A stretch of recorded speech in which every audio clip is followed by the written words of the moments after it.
All right, we have our form set up. The last feature we are going to cover is changing the language of a form, because maybe you have an English-speaking project available.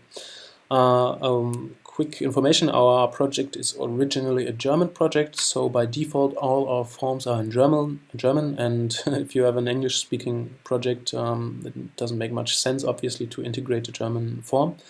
So to change the language, that's it's easy, as we've done it before with all the other options. I just go back to my code, locate the end of the iframe URL, which is actually here, and I type, okay, I want another option, and I want my language, did I spell that right, equals to English.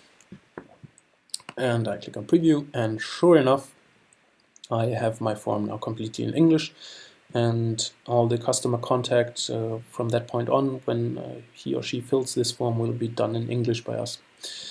Yeah, that was pretty easy. If you have questions to that, feel free to ask.